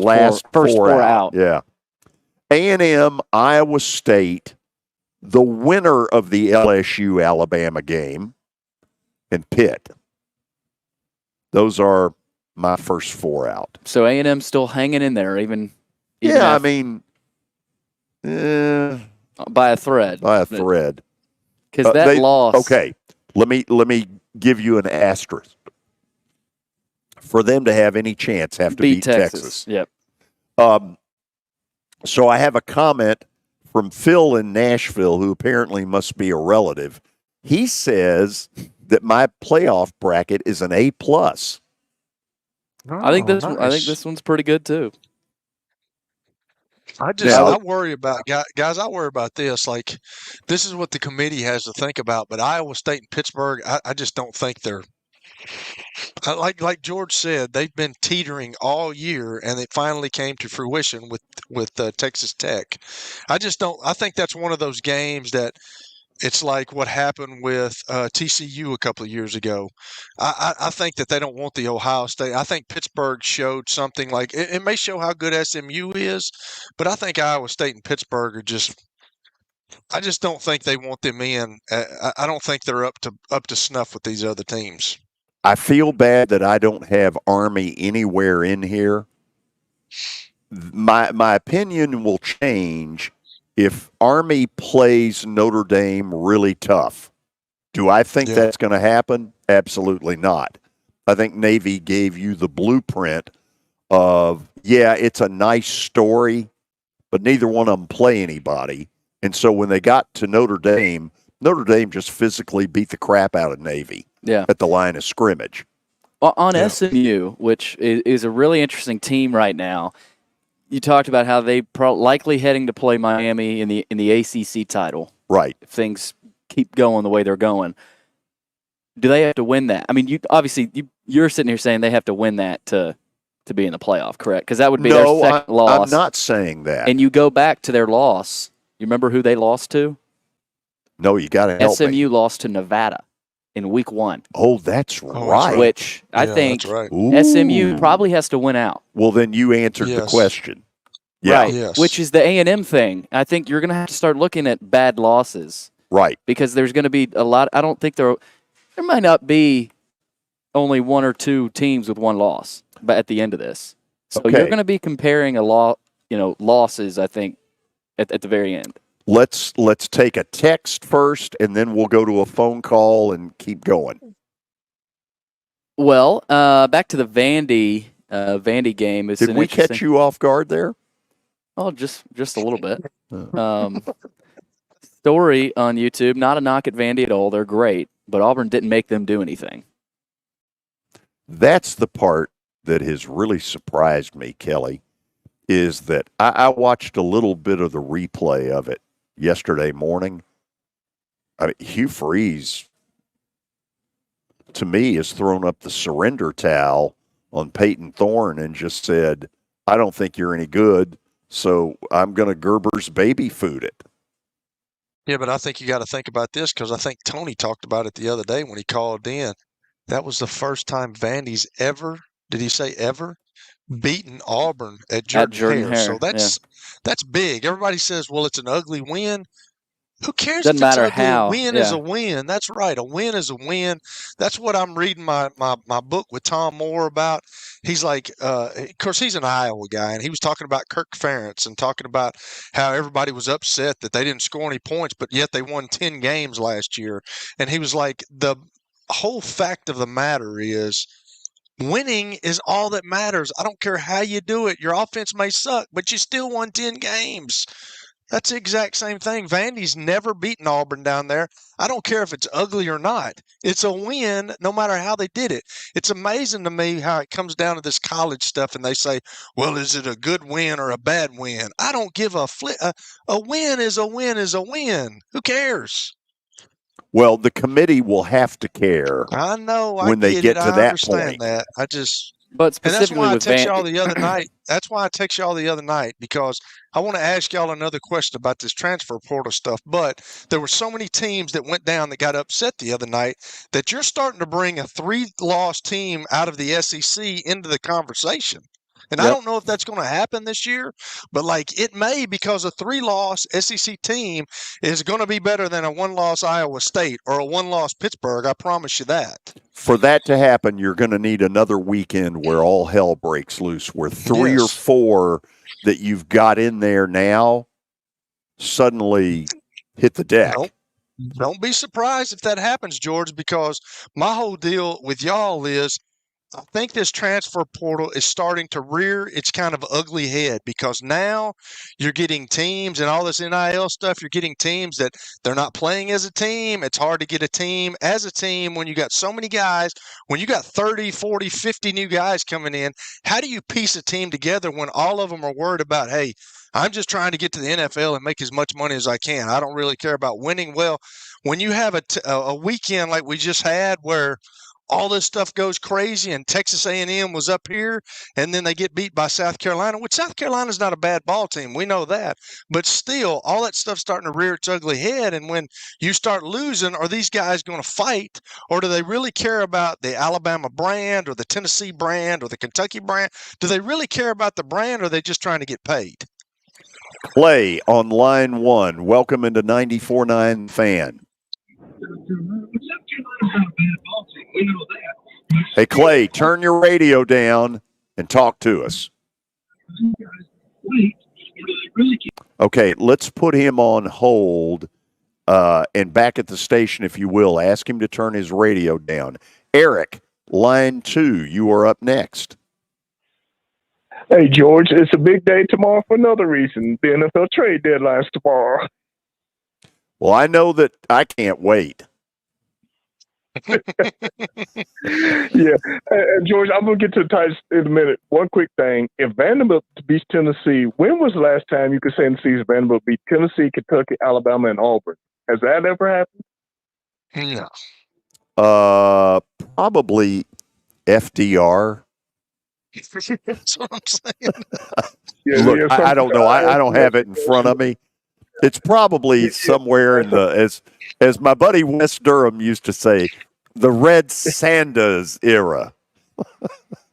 Yeah, I asked somebody else that question this morning. They said it's probably around about 1901 or whatever. You know, who knows? But anyway, I'm on to the Titans guys Sunday. I tell you, it was an exhilarating day at the state, but also it was wild. First of all, I thought it was enjoyable, the whole American Idol deal at the end of the first quarter, and the halftime TSU band was fun. But, George, it's just a game. Normally the Titans would lose a game like that with everything that happened, which is unbelievable. From them scoring on the touchdown on the first drive of the game, then they couldn't capitalize after a missed field goal, couldn't capitalize after interception, pass was picked off in the end zone. Tony Pollard had a touchdown call back on the flag, which I didn't see the flag and was wondering what was going on, but they said it was a correct call. Titans on defense couldn't stop Pava, had that penalty after he had a huge run, and then when they had a shot to get off the field and force a field goal, was called for penalty, and they scored a touchdown. Then, of course, they came back and got the touchdown to go ahead, only to then later on in the game, of course, on that last drive, they capitalized on a 4th down and 3, and then they get the touchdown last play of the game, which May had forever to throw, only to win in overtime. And also you had to deal with high snaps from the center because, of course, replacement center, fumbles, which we normally lose, recover, especially in overtime, which if we lose that fumble after that, you know, could possibly have lost the game, but we was able to overcome all that. And on top of that, George, it took me forever to get into the game. I had one of the wildest things happen to me where my paper ticket would not scan on the thing. So I had to go over to a computer with a woman operator trying to look up my address on the computer. I had to use my Cricket flip phone to try and get a barcode so I could get in the game, which I eventually did. I mean, it was just one of the wildest things. But then somebody asked a question, well, what if your phone doesn't work? If you're trying to get into your phone, then what do you do? I mean, they were telling me, well, my ticket must not have printed properly. I said, I've been coming to every game this year and didn't have this problem until yesterday. It's just, It's just unbelievable. But that was my day, George. But I'll let you comment. Take care, y'all guys, and we'll talk to you soon. What's a paper ticket? Yeah, I didn't know they still had Man, that's that's impressive. crazy. That's I wish impressive. we could go back to that time. I promise. Ooh. I used to save as a kid tickets because they'd have, interesting pictures on them. You probably framed them too. If they I were, can see. you say that I framed and still have the '91 World Series Braves Twins tickets. So thank you. Okay, let's go to Clay. I think he's ready. Clay, welcome. George, I'm sorry you had the radio turned up earlier. I had to turn it down. That's okay. What's going on?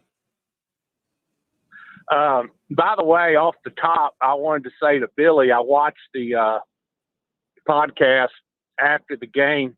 Billy, just tell, and I'm trying to be funny here, just tell Joey to have his phone charged more than 9% when you start the podcast next time. I will, yeah.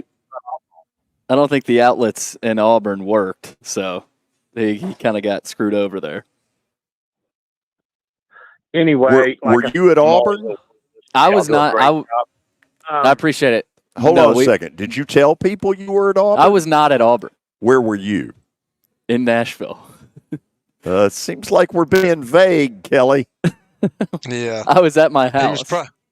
He was probably on the phone with his girl. Go ahead, Clay. Thanks, Kelly. Kind of like Kelly was saying, yes, it was an ugly win, but yeah, who cares?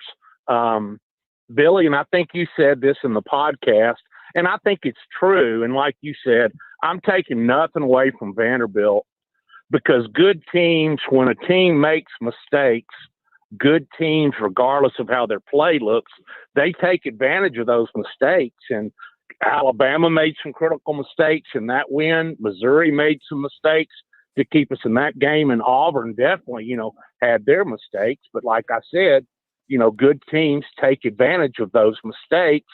And Pavia does just seem to, guys, he went over 2 quarters without completing a pass.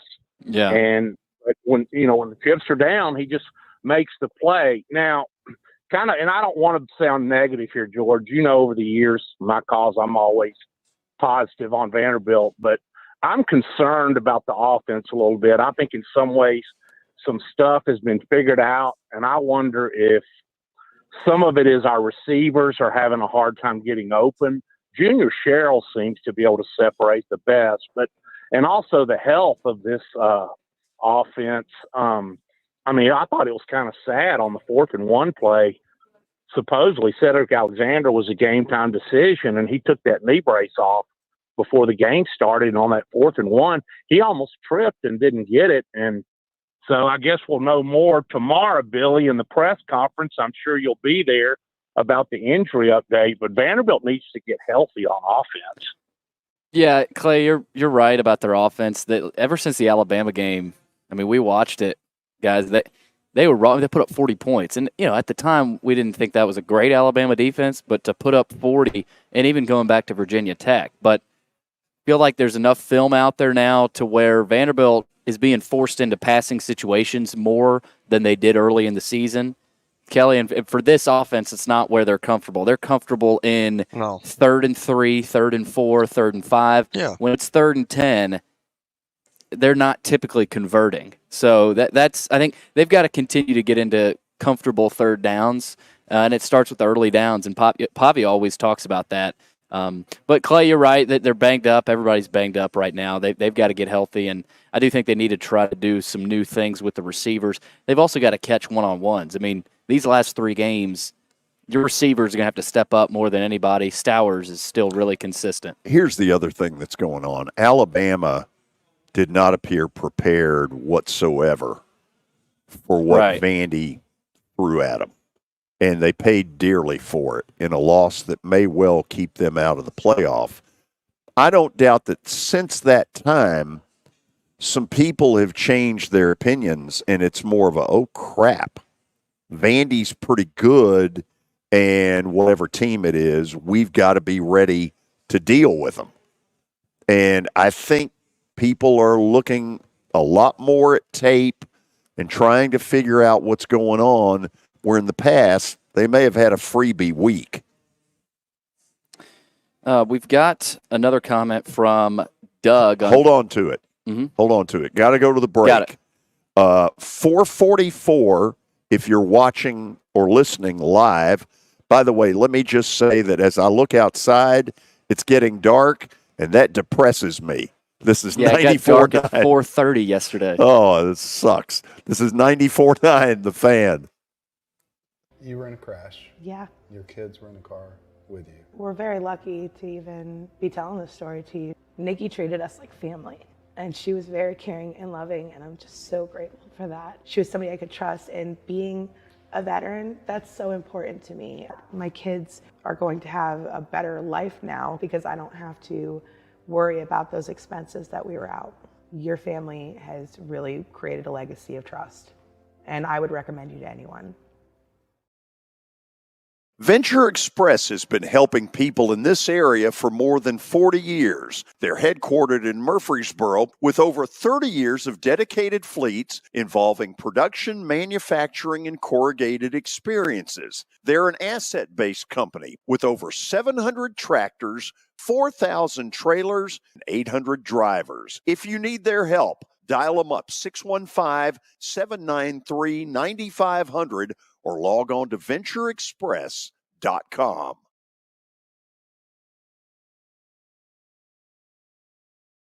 As the trusted premier custom home builder in Middle Tennessee, Donnelly Timmons has over 20 years of experience in the industry. Whether you're looking to build your dream home or renovate your current home, their team will ensure that every client and every remodel is unique, luxurious, and completed on time within budget. Founders Dustin Timmons and Joey Donnelly have over 25 years of construction experience in the Nashville area. Together, they have completed projects in Forest Hills, Oak Hill, Green Hills, Franklin, and Brentwood. Dustin and Joey believe that communication is the most important aspect of all construction projects. Therefore, they personally manage each project themselves and are involved in job site activities on a daily basis. Their commitment to quality and integrity has earned them an outstanding reputation among their clients. Contact them to set an appointment for a free consultation or to view some of their completed projects. Give them a call at 615-456-7983 or log on to DonnellyTimmons.com. You know, starting to save for your future doesn't have to be difficult. Let Wilson Bank and Trust help tone up your financial goals this year. Our certificates of deposits or CDs can help your money work harder with our competitive rates, earning you more than ever before. WBT checking options allow you to earn rewards you can really use, like a high interest rate or cash back on check card purchases when you meet some e-banking qualifications. Visit your closest Wilson Bank and Trust office or online at wilsonbank.com to get started today. Member FDIC. Your sports live here. On ESPN 94.9. And the Game Nashville Sports Network. It's the George Plaster Show. Your sports live here on 94.9 The Fan.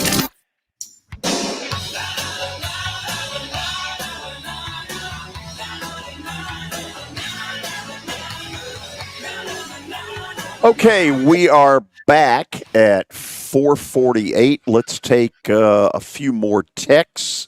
Billy, go. Doug on Facebook, back to the playoff discussion. He says Tennessee will be a higher seed, more like 5 or 6. Not if they don't beat Georgia. Yeah, I mean, for them to be a 5 or a 6, Georgia has to be a win. And do y'all see them beating Georgia?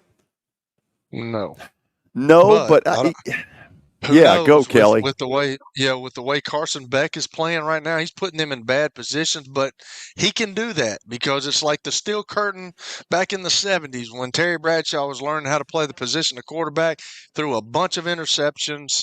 Carson Beck's doing the same thing, but he can rely on that defense. So he's got to play better if they're going to win it. Somebody said to me last week, and I don't remember who it was, that Georgia has become a team that circles about 4 games a year, and whoever it is they circle, it ain't good for that team. better look out, and the rest of them they just sort of muddle through. I'm starting to think there's some truth to that. Me too.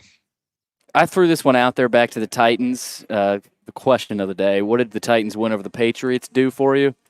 Jim on Facebook, nothing. But I had the Patriots plus 3.5, so win-win. Good for him. Jim, buy you some popcorn. But realistically, it didn't do much for me either. Well, I don't know about y'all.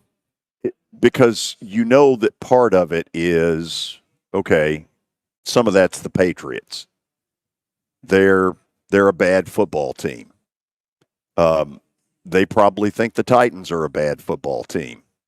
The problem is that at least today, they're farther along in the most critical piece of building your franchise than the Titans are. They found their quarterback. Sure looks like it. Why can't the Titans ever find their quarterback?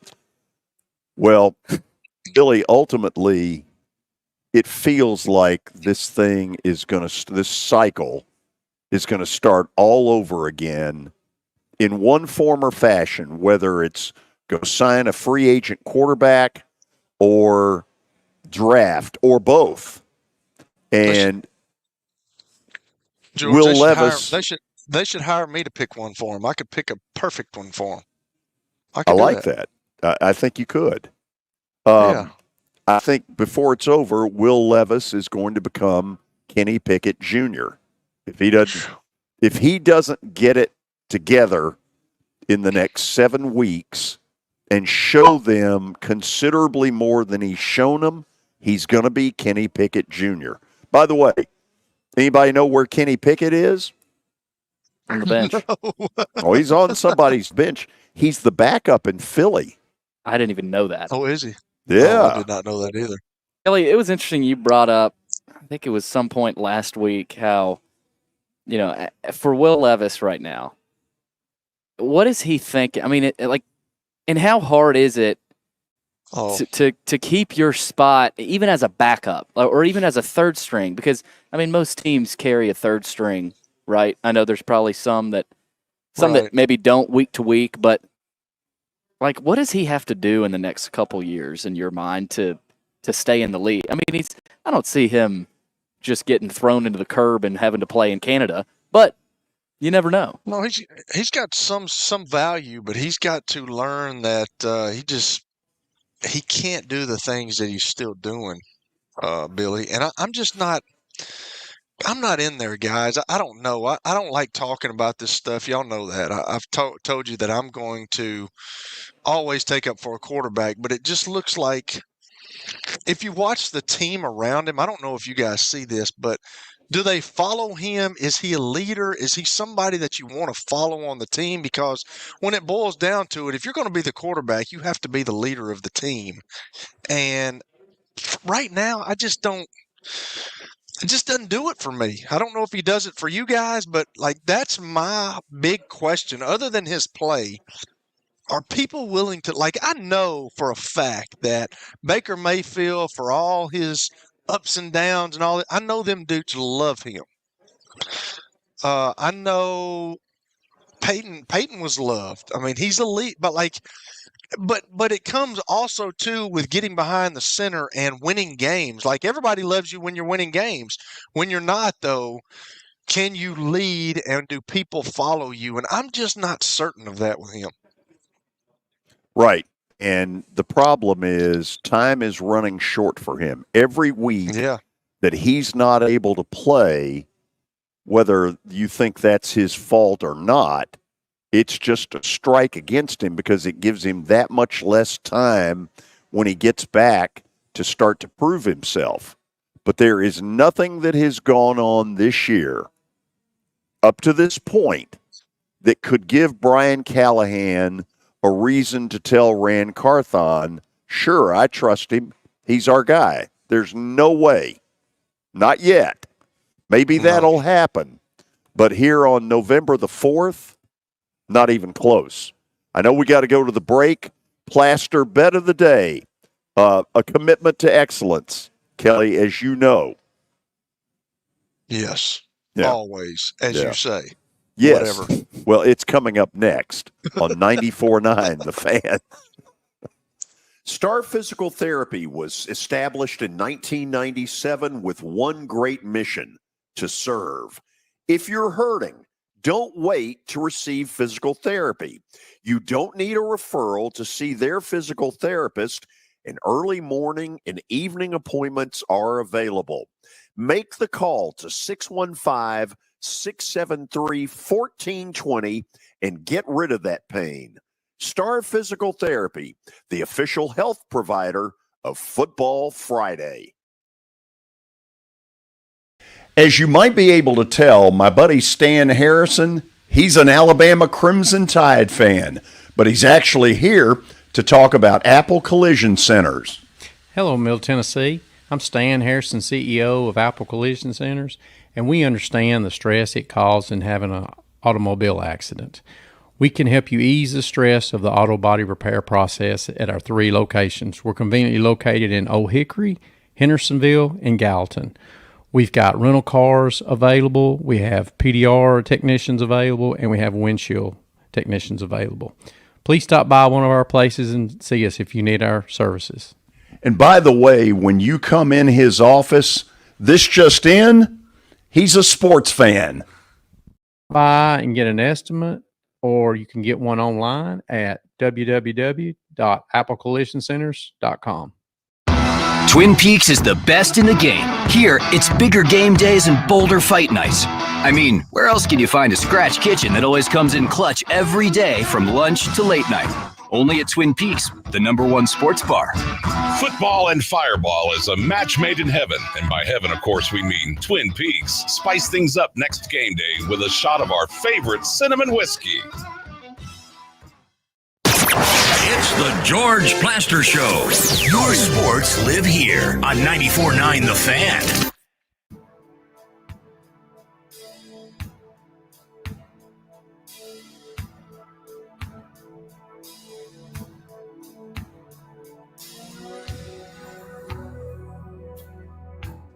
Final segment on a Reaction Monday. A lot of sports tonight. College basketball starts. Tennessee in action in Knoxville against Gardner-Webb. Vanderbilt hosting Maryland Eastern Shore. Also got Memphis and Missouri. Bucks and Chiefs, Monday Night Football. The Preds in town, or Kings in town to play the Preds tonight as well, 7 o'clock. Puck drop. We'll see where George is going with Bet of the Day, brought to you by Bart Durham Injury Law. But first, got to recap the weekend. It was a 4-3? Yep. Pretty proud of it. It's been pretty consistently solid. Yes, there's a commitment here. A lot of film study. Billy. Gosh. I mean, I'm just saying it like it is, Kelly.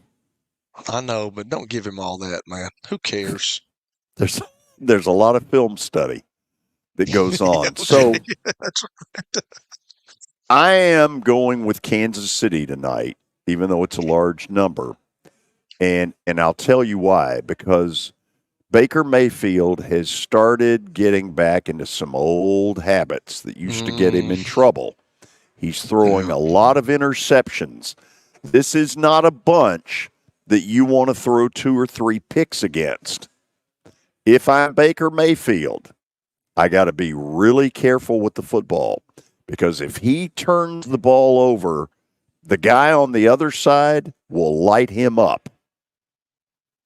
George, you're right. And when you got Mike Evans out, you got Godwin out, you got 2 of your huge weapons on the team, some guys, and I think this is what Baker's starting to do again. He feels like it's all on his shoulders, and he's got to make the plays, and you can't fall into that trap. You just have to keep playing ball, keep making plays, getting first downs, keeping the Kansas City offense.